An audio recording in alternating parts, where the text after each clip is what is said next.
Il existe plusieurs sortes de camomilles. Voilà déjà ici la camomille officinale qu'on appelle aussi camomille romaine ou camomille double.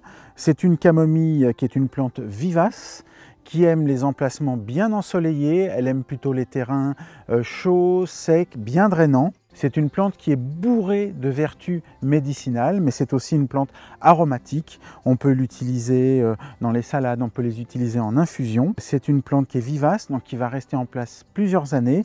Elle n'est pas très haute, elle monte entre 10 et 30 cm de haut. Ses fleurs apparaissent l'été.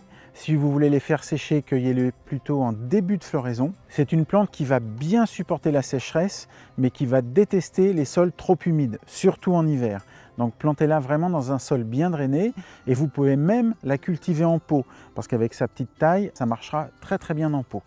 Elle produit de très jolies fleurs blanches comme des petites marguerites avec des pétales blancs et un cœur jaune. C'est une plante qui est très utile au jardin puisqu'elle va attirer les insectes pollinisateurs et elle va chasser les insectes nuisibles.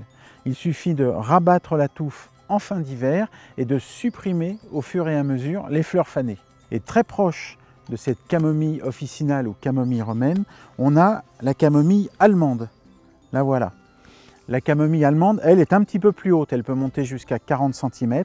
Elle a à peu près les mêmes besoins, du soleil, un terrain drainant plutôt sec. Elle est plutôt annuelle, donc elle se rensème pas mal. Elle va elle aussi produire ses ravissantes petites fleurs blanches à cœur jaune pendant tout l'été, et elle aussi est pleine de vertus médicinales. Et cette camomille allemande, qu'on appelle aussi matricaire souvent, c'est elle qui favorise le sommeil. Et ces deux camomilles peuvent très bien être mises au potager en association avec les légumes. Elles se marient très bien avec eux, mais on peut aussi les utiliser comme plantes ornementales dans les massifs. La camomille officinale et la camomille romaine aiment les sols secs et bien drainés. Donc je vais l'installer dans ma spirale aromatique. Là, elle est exposée sud-sud-ouest, donc ça va être parfait.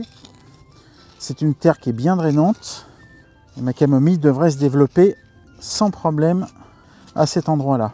On en a déjà un autre endroit de la spirale plutôt au sud-est et donc on va voir comment elle se comporte ici. Voilà, il ne reste plus qu'à arroser.